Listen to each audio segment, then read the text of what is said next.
kabar Mandirian? Jumpa lagi di video edukasi anti-fraud awareness. Kali ini kita akan membahas 4 pilar strategi anti-fraud di Bank Mandiri. Jangan lupa untuk dokumentasinya ya. Regulator atau Otoritas Jasa Keuangan telah menetapkan ketentuan mengenai penerapan strategi anti-fraud bagi lembaga jasa keuangan atau LJK. Ketentuan ini mewajibkan seluruh LJK di mana bank merupakan salah satu LJK untuk menyusun sekaligus menerapkan strategi anti-fraud yang efektif. Di dalamnya termasuk penerapan sistem manajemen anti penyuapan serta pembentukan unit kerja khusus yang menangani implementasi strategi anti-fraud dalam organisasi bank. Pada dasarnya, strategi anti-fraud diterapkan melalui fraud control system yang merupakan bagian penting dari sistem pengendalian internal bank. Nah, apa saja keempat pilar tersebut? Pertama, pencegahan. Pilar ini berfokus pada upaya pencegahan untuk mengurangi potensi terjadinya fraud sejak dini melalui kebijakan, prosedur, serta budaya integritas. Kedua, deteksi. Ini adalah langkah untuk menemukan adanya indikasi fraud, baik melalui sistem pengawasan, audit, maupun laporan whistleblowing. Ketiga, investigasi, pelaporan, sanksi, dan proses hukum. Pilar ini memastikan setiap dugaan fraud ditindaklanjuti dengan penyelidikan, kemudian dilaporkan, dan diberikan sanksi sesuai aturan yang berlaku. Dan keempat, pemantauan, evaluasi, dan tindak lanjut.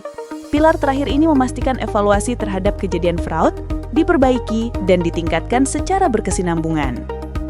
Keempat pilar ini tidak berdiri sendiri, melainkan saling mendukung dan memperkuat satu sama lain. Dengan menerapkannya secara konsisten, Bank Mandiri mampu menjaga integritas, meningkatkan kepercayaan, dan melindungi nasabah maupun organisasi dari resiko fraud. Mari kita bahas masing-masing pilar tersebut. Pilar pertama, pencegahan. Pilar ini merupakan bagian penting dari sistem pengendalian fraud yang berfokus untuk mengurangi resiko terjadinya fraud di lingkungan kita. Di dalam pilar ini ada beberapa fungsi utama, seperti anti-fraud awareness, identifikasi kerawanan, dan kebijakan mengenal pegawai. Mari kita bahas ketiga subpilar berikut. Subpilar pertama adalah anti-fraud awareness, yaitu upaya pencegahan fraud dimulai dari menumbuhkan kesadaran akan pentingnya integritas, baik bagi seluruh jajaran organisasi bank maupun pihak lain yang berhubungan dengan bank. Nah, untuk mendukung penerapannya, ada beberapa perangkat penting yang digunakan, yaitu yang pertama ada penyusunan dan sosialisasi deklarasi anti-fraud. Adalah pernyataan sikap bank yang menegaskan tidak ada toleransi terhadap tindakan fraud. Deklarasi ini disampaikan secara berkala kepada seluruh pegawai melalui media internal bank. Kedua, program budaya anti-fraud bagi pegawai. Program ini bertujuan meningkatkan kepedulian dan kewaspadaan pegawai terhadap potensi fraud. Program berikut berupa poster, wallpaper, video edukasi, dan banyak lagi. Ketiga, program kepedulian dan kewaspadaan terhadap fraud bagi nasabah dan pihak lain. Tujuannya adalah meningkatkan kesadaran nasabah serta mitra eksternal terhadap potensi fraud. Kegiatannya meliputi edukasi melalui berbagai media akses eksternal. Dengan program-program ini, bank berkomitmen untuk membangun budaya anti-fraud yang kuat, konsisten, dan berkelanjutan demi menciptakan lingkungan kerja dan layanan yang aman, terpercaya, dan profesional. Subpilar kedua, identifikasi kerawanan adalah proses manajemen risiko yang dilakukan untuk mengenali, menganalisis, dan menilai potensi terjadinya fraud pada setiap aktivitas yang beresiko merugikan bank. Ada dua perangkat utama dari fungsi ini. Pertama, penerapan prinsip manajemen risiko. Bank menerapkan prinsip-prinsip seperti segregation of duties, dual control, dual custody, prudential banking, kepatuhan terhadap regulasi, serta kecukupan internal control. Prinsip-prinsip ini dituangkan dalam setiap kebijakan, prosedur, manual produk, dan berbagai regulasi bank lainnya. Penerapannya diukur melalui self-assessment yang dilaksanakan di setiap unit kerja. Kedua, penerapan mandiri values dan kepatuhan. Ini mencakup penerapan prinsip tata kelola yang baik, nilai-nilai utama atau core values, code of conduct, business ethic, hingga corporate brand philosophy. Selain itu juga termasuk kebijakan remunerasi, sistem manajemen anti penyuapan, program APU, PPT, PPSPM, perlindungan data pribadi, serta pengendalian keuangan dan akuntansi. Subpilar ketiga, kebijakan mengenal pegawai atau Know Your Employee adalah prinsip penting bagi bank untuk benar-benar mengenal pegawainya, baik dari sisi kemampuan maupun kepribadian. Know Your Employee dimulai sejak proses rekrutmen hingga pengembangan pegawai untuk membangun budaya kerja yang sehat, etis, dan berintegritas. Ada dua perangkat utama dalam penerapan Know Your Employee. Yang pertama, proses seleksi kandidat. Tahap kritikalnya meliputi reference checking dan background checking. Reference checking memverifikasi identitas, dokumen, catatan kriminal, keuangan, hingga riwayat pekerjaan. Sementara background checking dilakukan melalui pihak ketiga untuk memastikan kebenaran informasi dan mencegah risiko fraud sejak awal.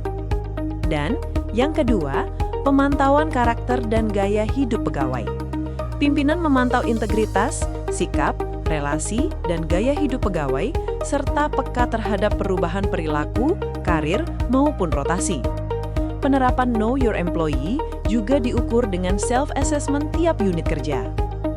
Sekarang kita masuk ke pilar 2, deteksi.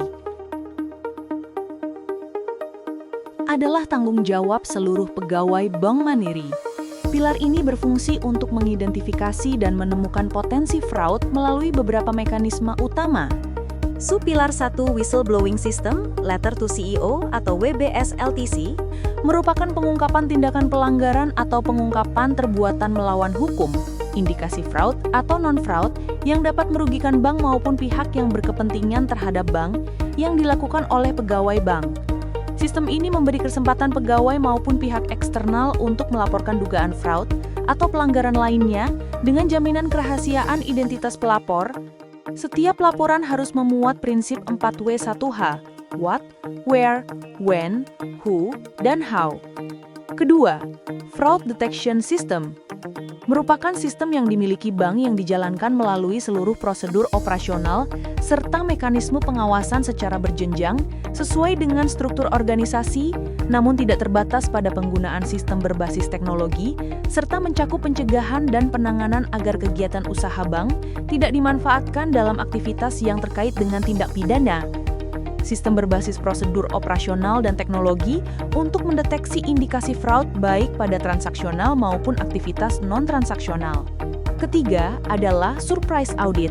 Surprise Audit adalah pelaksanaan audit yang dilakukan tanpa pemberitahuan atau dengan pemberitahuan terlebih dahulu kepada pihak yang diaudit yang didasarkan terutama pada unit kerja yang berisiko tinggi, rawan terhadap terjadinya fraud, adanya concern management, serta efektivitas pencapaian tujuan audit. Dan yang keempat adalah Surveillance System. Surveillance System merupakan tindakan pengujian melalui proses pemeriksaan yang dilakukan tanpa diketahui atau disadari oleh pihak yang diuji atau diperiksa dalam rangka memantau dan menguji efektivitas sistem pengendalian internal, termasuk sistem pengendalian fraud. Pilar ketiga, investigasi, pelaporan, sanksi, dan proses hukum. Pertama, investigasi merupakan aktivitas pengumpulan dan pengujian bukti-bukti dengan menggunakan teknik investigasi atas hasil pemeriksaan terhadap indikasi dan atau fraud, baik internal maupun eksternal yang terjadi. Investigasi ini mencakup perolehan bukti dan pernyataan pengujian, penyusunan laporan, pemberian keterangan atas temuan serta monitoring tindak lanjut yang diperlukan. Kedua, pelaporan merupakan mekanisme pelaporan mengenai pelaksanaan investigasi dan kejadian fraud yang ditemukan. Hasil investigasi disampaikan baik secara internal ke manajemen maupun eksternal kepada regulator seperti OJK. Ketiga, pengenaan sanksi merupakan mekanisme pengenaan sanksi secara internal maupun eksternal yang efektif dalam rangka menindaklanjuti hasil investigasi agar menimbulkan efek jera bagi para pelaku fraud. Dan terakhir, proses hukum merupakan mekanisme proses hukum terhadap kasus-kasus fraud yang perlu ditangani oleh pihak berwajib. Penjabaran lebih lanjut mengenai mekanisme proses hukum diatur secara lebih rinci dalam Standar Prosedur Hukum SPH dan Petunjuk Teknis Hukum PTH. Setelah investigasi dan pelaporan, yang terakhir adalah pilar 4, pemantauan, evaluasi, dan tindak lanjut. Pilar ini bagian dari sistem pengendalian fraud dalam rangka monitoring atas tindak lanjut hasil investigasi dan evaluasi kejadian fraud untuk memperbaiki kelemahan dan memperkuat sistem pengendalian internal agar dapat mencegah terulangnya kembali fraud karena kelemahan yang serupa. Adapun 3 fungsi yang terbentuk dari pilar ini diantaranya, yang pertama ada pemantauan. Setiap hasil investigasi harus ditindaklanjuti dan dipantau pelaksanaannya. Pemantauan ini mengikuti aturan internal bank dan juga regulasi yang berlaku. Kedua, evaluasi. Melalui evaluasi, bank mengidentifikasi kelemahan penyebab fraud, menyusun profil kejadian, serta merancang perbaikan yang dibutuhkan.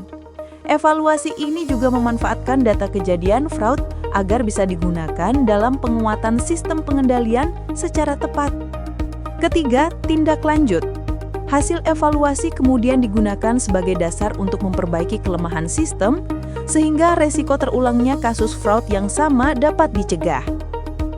Nah, Mandirian, sudah selesai bahasan kita mengenai 4 pilar strategi anti-fraud. Dan jangan lupa untuk jaga diri, jaga teman, jaga Bank Mandiri. Sampai jumpa di video berikutnya.